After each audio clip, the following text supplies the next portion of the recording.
kabar? Baik nih Lose, Dari mana nih? habis dari olahraga nih Lose. Walaupun di tengah pandemi kan kita harus tetap olahraga nih Lose. Oh iya, supaya badan kita sehat dan kita nggak boring di rumah kan? Bener Lose, kita kan supaya badan kita nggak kaku juga gitu Lose. Oh ya kebetulan mau ngajak Kak Kelvin nih, kita mau ke komisi anak, kita mau buka komisinya. Ayo Lose, kita ajak sama-sama ya Lose. Yuk. Halo adik-adik di rumah, apa kabar kalian? Pastinya kalian sehat selalu dong. Ya, Rosa harap kita tetap selalu sehat ya dan bisa mengikuti komisi anak selalu. Nah sebelumnya kita mau doa dulu deh. Ayo Lose, kita doa dulu nih Lose. Yuk kita berdoa ya.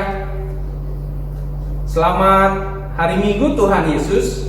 Kami boleh mengucap syukur hari ini kalau Tuhan sudah memberkati kami selama 1 minggu.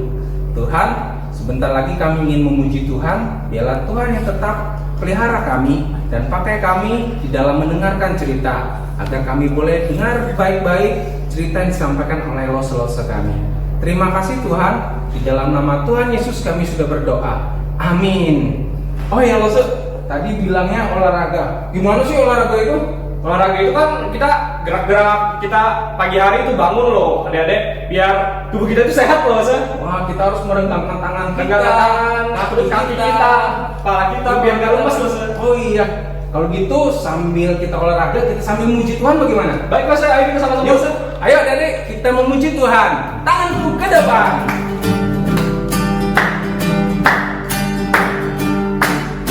Tanganku ke depan, tanganku ke belakang, tanganku ke depan dan digoyang-goyang sambil bertepuk tangan puji Tuhan bersama-sama. Kaki ya, kakiku ke depan, kakiku ke belakang, kakiku ke depan dan digoyang-goyang sambil bertepuk tangan puji Tuhan bersama-sama.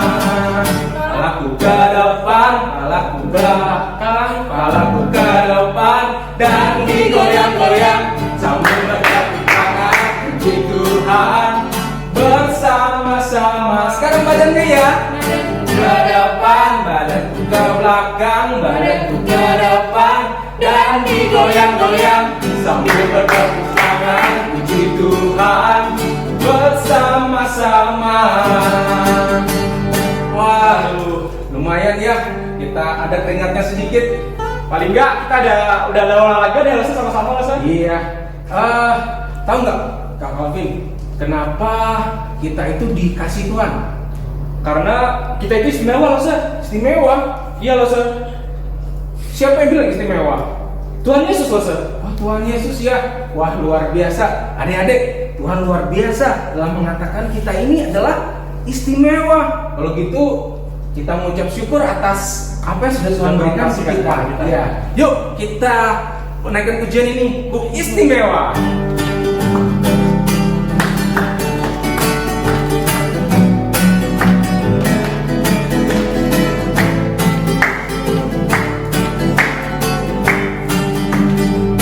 Dunia boleh katakan ku tak berarti, dunia boleh katakan ku bukan siapa-siapa, tapi ku hanya dengar apa kata Yesus.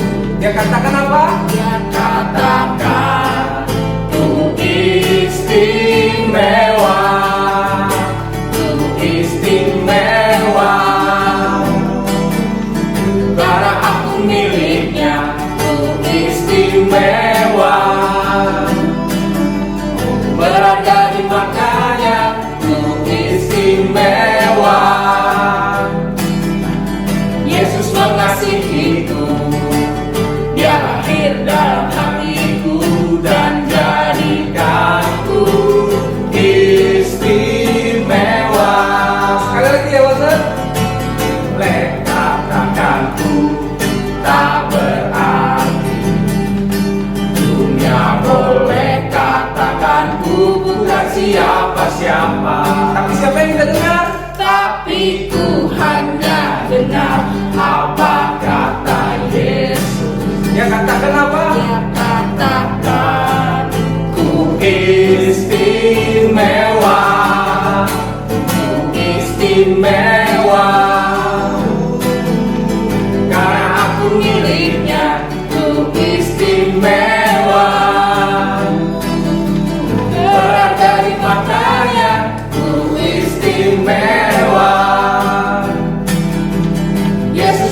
mengasihiku. Dia lahir dalam hatiku dan jadikanku istimewa. Dia lahir dalam hatiku dan jadikanku Istimewa. Yeay. Wah, senangnya bisa memuji Tuhan ya. Bener loh, Se. Kita sudah olahraga, kita sudah memuji Tuhan. Terus apa lagi loh? Kita kayaknya belum mengucap syukur loh, Se. Kita mengucap syukur atas apa? Atas rencana Tuhan yang begitu indah loh, Se. Oh iya, betul. Kita kan nggak tahu ya pandemi ini sampai kapan. Bener loh, Se. Tetapi satu hal yang kita tahu bahwa Tuhan selalu menyertai kita senantiasa. Bener loh, Se. Walaupun di tengah pandemi ini Tuhan itu punya rencana yang bagus loh, Se, buat kita semua, bahkan buat adik-adik semua loh, Se. Setuju, Kak Kelvin. Yuk kita memuji Tuhan sambil mempersiapkan hati untuk mendengarkan firman Tuhan. Walaupun kita tidak bisa melihat rencana Tuhan yang begitu besar, tapi satu hal yang kita percaya, Tuhan senantiasa bersama dengan kita.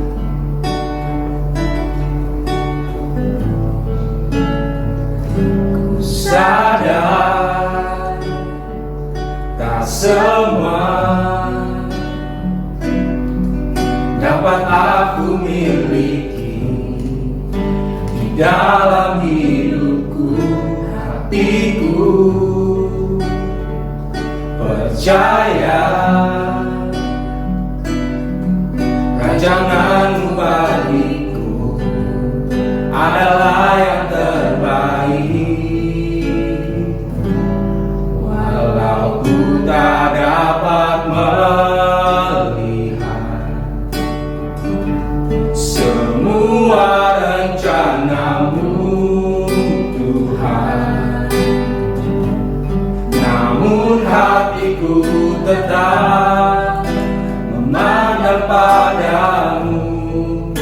Kau tuntun langkahku. Kalau kami tak dapat melihat Tuhan, walau ku tak dapat berharap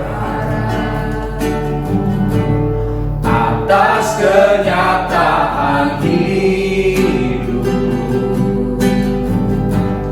namun hatiku tetap memandang padamu. Kau ada untukku. Walau ku tak dapat melihat semua rencanamu Tuhan, namun hatiku tetap memandang padamu. Kau tuntun langkahku. Walau ku tak dapat berharap atas kenyataan hidupku, namun hatiku tetap memandang padamu. Kau ada untukku. Namun hatiku tetap memandang padamu. Kau ada untukku.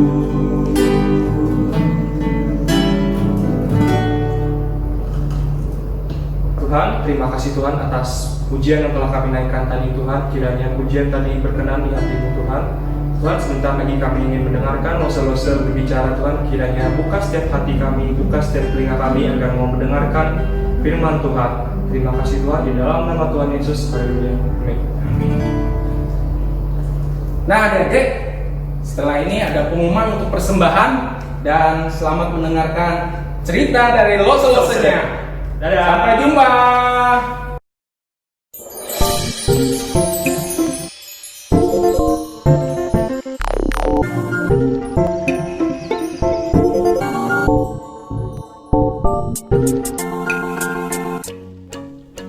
Shalom adik-adik, apa kabar adik-adik di rumah? Rosa harap adik-adik sehat-sehat selalu ya. Nah, hari ini kita akan kembali mendengarkan cerita firman Tuhan. Tapi sebelumnya kita akan melihat yang satu ini dulu ya.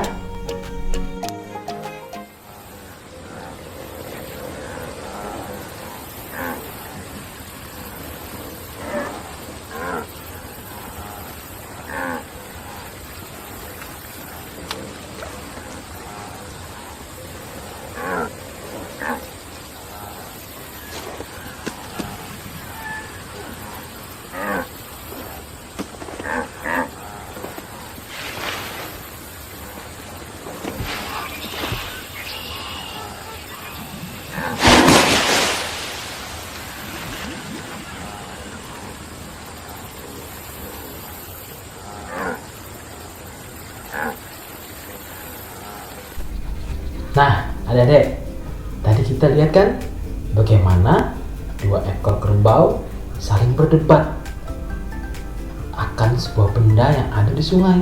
Yang satunya bilang itu adalah buaya, yang satunya bilang itu batang pohon. Dan akhirnya teman yang satunya membuktikan kalau itu benar-benar buaya. Tapi akhirnya dia dimakan sama buaya. Nah, adik-adik, seringkali kita pun mau percaya kalau kita sudah melihat buktinya, adik-adik. Nah, adik-adik, hari ini kita belajar tentang bagaimana mempercayai Tuhan di dalam keadaan sulit kita. Nah, kali ini kita akan mendengar cerita, kita akan melihat cerita tentang Nabi Elia yang mempercayai Tuhan di dalam masa-masa sulitnya. Mari kita lihat ceritanya. Raja Ahab menceritakan kepada Izebel istrinya, semua yang telah dilakukan oleh Elia, bagaimana Elia membunuh semua Nabi Baal. Maka Izebel mengancam Elia karena telah melakukan itu. Elia menjadi takut, lalu lari supaya tidak dibunuh.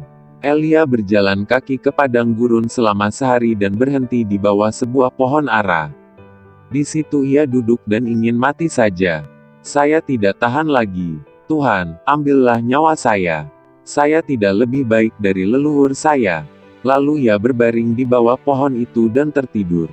Tiba-tiba seorang malaikat menyentuhnya dan berkata, "Bangun Elia, makanlah." Elia melihat sekelilingnya, lalu tampak di dekat kepalanya sepotong roti bakar dan kendi berisi air. Ia pun makan dan minum, lalu berbaring lagi.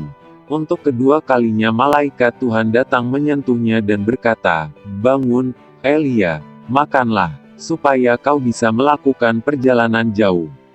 Elia bangun, lalu makan dan minum. Maka ia menjadi kuat dan dapat berjalan 40 hari lamanya ke Gunung Horeb. Di sana Elia bermalam di dalam gua. Lalu Tuhan berkata kepadanya, "Elia, sedang apa kau di sini?" Elia menjawab, "Ya Tuhan yang Maha Kuasa, saya selalu bekerja hanya untuk Engkau sendiri. Tetapi umat Israel melanggar perjanjian mereka dengan Engkau. Mereka membongkar mezbah-mezbahmu dan membunuh nabi-nabimu. Hanya saya sendirilah yang tinggal, dan sekarang mereka mau membunuh saya. Keluarlah dari gua itu," kata Tuhan kepadanya, "dan berdirilah menghadap aku di atas gunung." Lalu Tuhan lewat di situ, didahului oleh angin yang bertiup kencang sekali sehingga bukit-bukit terbelah dan gunung-gunung batu pecah. Tetapi Tuhan tidak menyatakan diri di dalam angin itu. Sesudah angin itu reda, terjadilah gempa bumi. Tetapi di dalam gempa itu pun Tuhan tidak menyatakan diri. Kemudian datanglah api. Tetapi Tuhan pun tidak berada di dalam api itu. Sesudah itu suasana menjadi senyap, lalu terdengar suatu suara yang kecil lembut. Ketika Elia mendengar suara itu, ia menutup mukanya dengan jubahnya, lalu keluar dan berdiri di mulut gua itu. Maka terdengarlah suara yang berkata, "Elia, sedang apa kau di sini?" Elia menjawab seperti apa yang dia jawab sebelumnya. Lalu, Tuhan berkata, "Kembalilah ke padang gurun dekat Damsyik. Lalu pergilah ke kota dan tuangkanlah minyak ke atas kepala Hazael sebagai tanda pengangkatannya menjadi raja Syria. Berbuatlah begitu juga kepada Yehu anak Nimsi." supaya dia menjadi raja Israel, dan kepada Elisa anak Safat dari Abel Mehola, supaya dia menjadi nabi menggantikan engkau. Siapa saja yang tidak dibunuh oleh Hazael, akan dibunuh oleh Yehu, dan mereka yang lolos dari Yehu akan dibunuh oleh Elisa. Tetapi 7.000 orang di Israel akan kuselamatkan, yaitu orang-orang yang tetap setia kepadaku dan tak pernah sujud menyembah patung Baal atau menciumnya. Nah, adik-adik, tadi kita melihat bagaimana Nabi Elia merasa sangat kecewa. Kecewa kenapa? Kecewa karena pada saat Tuhan sudah mengalahkan nabi-nabi Baal, tapi Raja Ahab dan Isabel masih memerintah bangsa Israel. Bahkan Nabi Elia diancam untuk dibunuh. Nah, Nabi Elia merasa apa yang sudah dilakukannya adalah hal yang sia-sia. Dia merasa putus asa. Akhirnya dia berusaha untuk melarikan diri. Nah, adik-adik, di masa-masa sulit Nabi Elia, ternyata Tuhan tidak tinggal diam. Tuhan tidak meninggalkan Nabi Elia, tapi tetap menjaga dan memelihara serta memberikan semangat dan dorongan kepada Nabi Elia.